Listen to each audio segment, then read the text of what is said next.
Ethan Carter, a self-made black entrepreneur and hotel magnate, decides to inspect his luxury hotel in an unconventional way, posing as a modest traveler. Disguised in simple attire, Ethan hopes to uncover the truth about his staff's treatment of guests. What begins as a quiet observation turns into an eye-opening confrontation with systemic bias. However, Ethan's response to this prejudice not only transforms his staff's mindset, but also plants seeds of change for the entire hospitality industry. This story is about resilience, dignity, and the power of standing up for justice. Ethan Carter entered the grand lobby of the lavish hotel he built from the ground up. His attire, worn jeans and a casual jacket, was intentionally chosen to make him blend in as an ordinary traveler. The hotel sparkled with grandeur. Crystal chandeliers hung majestically from the ceiling, polished marble floors gleamed under soft, golden light, and the front desk stood as a symbol of professionalism and efficiency. On the surface, the place was a beacon of luxury, but Ethan knew better. Appearances could often deceive. Today, he intended to witness how his staff treated guests when there were no cameras, no attention, and no apparent authority watching over them. Ethan approached the front desk where a young receptionist, Chad, was stationed. Chad barely looked up from his screen, and when he finally did, his expression remained cold. His eyes skimmed over Ethan's attire, and his lips barely moved as he muttered, "Can I help you?" The lack of a welcoming smile or even basic courtesy told Ethan everything he needed to know, but he decided to play along. "I'd like to book a room," Ethan said, keeping his voice steady, friendly. He already knew that the hotel had plenty of vacancies. He'd checked the reservation system himself before coming here. Chad gave the system a quick glance, seemingly uninterested. He didn't bother with a thorough check, and without meeting Ethan's eyes, he replied, "We're fully booked." Ethan felt the dismissive attitude, but he held his composure. "Are you sure? Could you double-check for me, please?" he asked politely. Chad sighed, an exaggerated, weary sound, and began to tap on his keyboard with no real effort. He didn't hide his annoyance. After a few moments, Chad looked up, a smirk forming at the corner of his mouth. "No rooms. Try somewhere else," he said, his tone implying that he was more than done with this conversation. Ethan's gaze shifted slightly, catching sight of another receptionist, Emma, standing a few steps away. Emma leaned toward Chad and whispered something with a sly smile, loud enough for Ethan to overhear.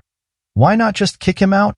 The casual malice in her voice made Ethan's chest tighten. It wasn't the first time he'd felt the sting of prejudice, but it never got easier.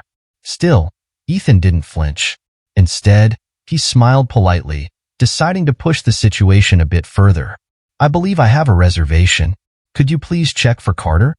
He had booked a room under his name, a test to see how the staff treated their guests, no matter how they appeared. Chad's irritation was palpable. He rolled his eyes and, with obvious reluctance, typed in the name. Ethan could see Chad's impatience growing as seconds ticked by. Finally, Chad gave an exaggerated shrug. "Nope, there's no record of a booking under that name," he said, leaning back, clearly satisfied to have dismissed Ethan once again. Emma, who had been watching the entire exchange, stepped closer, her eyes narrowing at Ethan. She turned to Chad. "Should I call security? He's wasting our time." Ethan glanced at her. Her expression was a mix of disdain and impatience. Ethan took a deep breath, feeling the tension tighten in his chest. This wasn't just about a room anymore. It wasn't about his reservation either. This was a test, not just for Chad and Emma but also for himself. How would he handle the situation? How far would their prejudice take them? And could he stay composed enough to see this through? He gave Chad and Emma a steady look, his calm demeanor masking the growing storm within. They were unaware of who he truly was.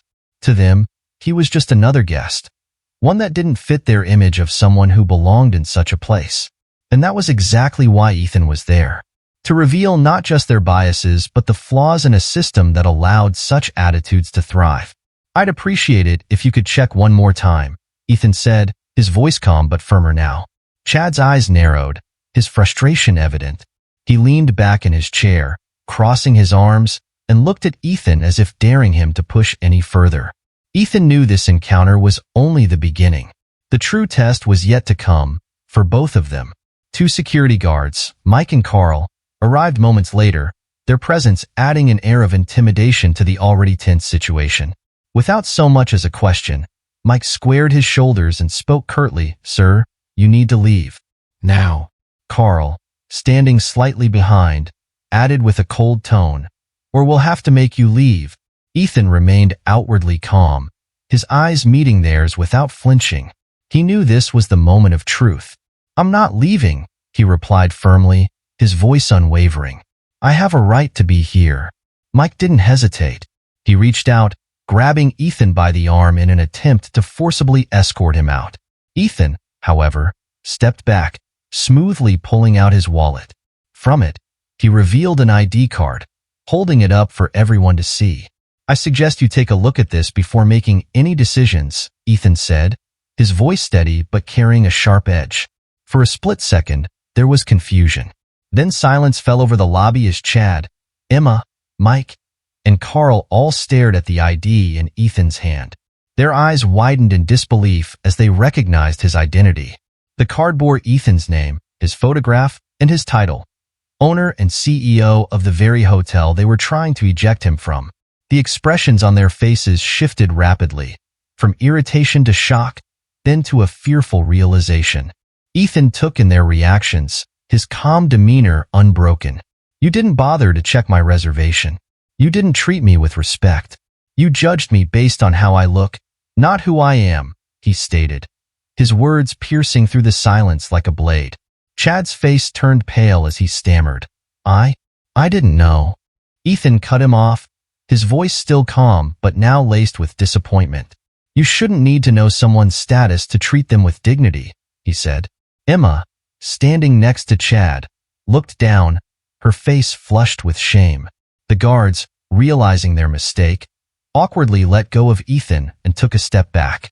At that moment, Rachel, the hotel manager, arrived, alarmed by the scene. She had heard the commotion from her office and rushed to see what was happening. "What's going on here?" she demanded, her eyes scanning the tense gathering. When she saw Ethan, her eyes widened, recognizing him immediately. "Mr. Carter, I had no idea you were here today," she stuttered, visibly flustered. Ethan turned his gaze to Rachel, his expression softening slightly but his eyes still stern. "Rachel, this isn't about me. It's about how your staff treats guests," he said, his voice carrying a weight that made everyone in the room listen intently. "Words won't fix this," he continued, dismissing Rachel's rushed apology with a wave of his hand. "Actions will." Rachel nodded quickly, her face flushed with embarrassment. "Of course, Mr. Carter. I will personally ensure that this never happens again," she promised. But Ethan could sense that she, like the rest, was only reacting to his position, not understanding the deeper issue. He wasn't interested in apologies that came out of fear. He wanted genuine change. He turned his attention back to Chad and Emma, both of whom now stood frozen, their confidence shattered. "If I had truly been a guest without influence, how would you have justified your actions today?" Ethan asked, his voice steady but pointed. Chad swallowed hard, his mouth opening and closing as he searched for words that wouldn't come. Emma shifted uncomfortably, her eyes still glued to the floor. "The fact is, you wouldn't have," Ethan continued, answering his own question. "There is no justification for treating anyone like they're less than deserving of respect." He paused, allowing his words to sink in, watching as the gravity of their behavior dawned on them. Rachel stepped closer, her voice shaky as she tried to regain control of the situation. "Mr. Carter, I will make sure they receive the necessary disciplinary actions and training," she said. Ethan shook his head. "This isn't just about disciplinary action, Rachel. It's about changing the culture of this hotel. Every guest who walks through these doors deserves to be treated with dignity, regardless of how they look or what they wear." Ethan glanced back at Mike and Carl, the security guards who had been so eager to remove him. "And you too," he said, his gaze unwavering. "You're here to ensure guests feel safe, not to judge them based on appearance. You both need to rethink what it means to do your job well." Mike and Carl nodded silently, their faces red with embarrassment. Ethan then addressed the whole group, his voice clear and purposeful. I built this hotel to be a place of comfort and respect, not just for the wealthy or those who fit a certain image, but for everyone. If you can't understand that, then you have no place working here. The finality of his words hung in the air, leaving no room for argument. Rachel, trying to show her commitment, spoke up. We'll start by conducting sensitivity training sessions for all staff members. I'll also set up an anonymous feedback system for guests to report any issues they face. Ethan nodded slightly, seeing that she was trying to take steps in the right direction. Good. But remember, true change comes from the heart, not from a manual, he said. Ethan turned and walked away, leaving the group standing there, their expressions a mix of shame and contemplation. He knew this confrontation was only the beginning. It wasn't enough to simply expose the problem. He needed to ensure that changes were implemented, that the staff understood the weight of their actions, and that the hotel truly became a beacon of hospitality and equality. As he exited the lobby, he could sense the tension in the air, but he hoped it was the first sign of real transformation. The journey toward change was never easy, but Ethan was ready for it. After all, this was about more than just a hotel. It was about setting an example, challenging the status quo, and ensuring that no one else would have to face what he had, even if they lacked the power to fight back. Ethan's calm resolve had planted the seed. Now it was time to make it grow. Ethan gathered the entire hotel staff in the conference room that evening, the weight of the day's events hanging in the air like a heavy cloud. His expression was composed, but there was an unmistakable firmness behind his eyes. He stood before them, his gaze sweeping across the room, ensuring every single person was paying attention. I'm not here to punish anyone, Ethan began, his voice calm but carrying an edge that demanded respect. I'm here to make sure what happened today doesn't happen again. He paused, allowing his words to sink in. He could see Chad, Emma, Mike, and Carl among the crowd, their faces a mix of shame and uncertainty. This wasn't just about a single incident. It was about changing the mindset of an entire organization. Ethan continued, every guest who walks through those doors deserves to be treated with respect. It doesn't matter what they look like, where they come from, or how they dress. Bias doesn't just hurt individuals. It damages the reputation of our hotel. If you can't understand that, then you're in the wrong business. His words cut through the room, leaving a solemn silence in their wake. He knew that if he didn't address this issue head-on, it would fester and grow, affecting the culture of the hotel. Ethan took a deep breath, then announced, starting immediately, we will be implementing mandatory diversity and sensitivity training for all employees. This training isn't about pointing fingers or assigning blame. It's about opening eyes and changing perspectives. He spoke with conviction, his tone unwavering. We'll also be setting up an anonymous feedback system for guests to report their experiences. I want every single person who stays here to feel heard and respected. Ethan could see some of the staff exchanging nervous glances. He understood that change could be uncomfortable, but it was necessary. He needed them to realize the gravity of what had transpired and how their actions affected not just the guests, but also the hotel's integrity. We can't just apologize and move on, he said, his voice softening slightly. We need to do better. And that starts with each of you understanding the impact you have on our guests and our brand. After the meeting concluded, Chad and Emma hesitantly approached Ethan. Their expressions were remorseful, their once confident demeanor replaced by humility. Chad spoke first, his voice quiet. Mr. Carter, I'm truly sorry for how I acted. I was wrong. Emma nodded in agreement, her eyes glistening slightly. Ethan looked at them for a moment, considering their words. Acknowledging the problem is the first step, he said, his tone encouraging but firm. Now, you need to work on being better. It's not enough to say sorry. You have to change how you treat people. Chad and Emma both nodded earnestly, the sincerity evident on their faces. Rachel, the hotel manager, also approached Ethan. She looked determined, her earlier flustered demeanor replaced with a sense of resolve. Mr. Carter, I promise I will oversee these changes personally. I want to make things right, she said. Ethan nodded, appreciating her commitment. Leadership means accountability, Rachel. This is your opportunity to set a new standard for everyone here. Don't waste it, he replied. Rachel straightened her shoulders, her eyes meeting Ethan's. I won't, she said, her voice filled with conviction. Ethan gave her a small nod, a silent acknowledgement that the burden now lay with her to follow through. As Ethan left the conference room, he couldn't help but feel a mix of emotions. On one hand, he was deeply disappointed that such prejudice existed within his own hotel, the very place he had built to be a haven of luxury and respect for all. On the other hand, he felt a sense of hope. The staff's reactions, the way they seemed to understand the gravity of their actions, gave him reason to believe that real change was possible. The following days saw a flurry of activity. The diversity training sessions began, with professional trainers brought in to help the staff confront their biases and learn how to better serve every guest. Rachel made sure that the feedback system was operational, and Ethan even saw her engaging with guests personally, making sure their stay was comfortable.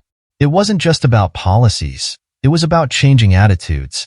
Chad, who had been one of the most dismissive, was seen helping guests with a genuine smile. Emma had started assisting elderly guests with extra care, going out of her way to ensure they were comfortable. Even the security guards, Mike and Carl, seemed to have a new approach. They interacted with guests more politely, their demeanor less hostile. Ethan watched these changes with cautious optimism. He knew that true transformation took time and effort, but the small shifts in behavior were promising. The atmosphere in the hotel felt lighter, more welcoming.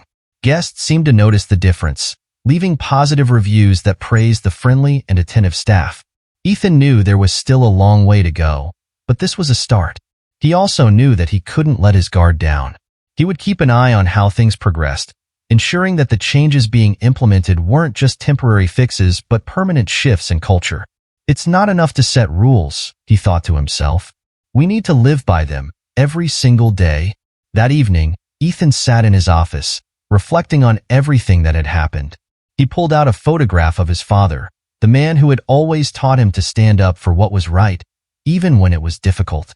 This is for you, he whispered, a sense of purpose filling his chest.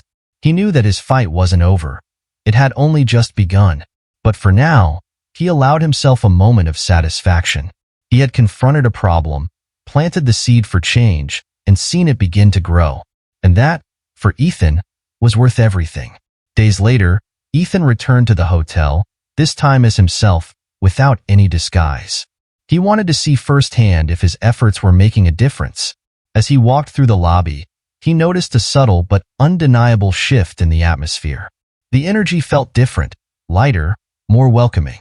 Chad, who had once dismissed him without a second glance, was now at the front desk greeting visitors with genuine warmth. He smiled and nodded at every guest who passed by, making sure they felt acknowledged. Ethan watched as Chad engaged in a friendly conversation with an elderly couple, helping them with directions to a local attraction. There was no hesitation, no sign of the cold indifference that had been there before. A few steps away, Ethan saw Emma, who had been equally dismissive during their first encounter. Today, she was helping a young family with their luggage, kneeling down to speak to the children at their level and making them laugh with a few lighthearted jokes. Her demeanor was relaxed and caring, a far cry from the person who had whispered about kicking Ethan out just days ago. Ethan continued his observation as he moved around the lobby. Even the security guards, Mike and Carl, seemed to have adopted a new approach. They watched the entrance with a vigilant eye, but their stance was less confrontational. When a guest seemed lost, Carl approached with a smile and offered assistance. Mike helped an elderly woman who appeared to be struggling with her bags, carrying them to the elevator without waiting to be asked. Ethan felt a sense of cautious optimism.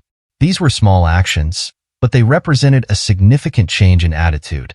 It was clear that his words and the changes he'd implemented were beginning to take root. But he knew that true transformation was an ongoing process, one that needed continual nurturing.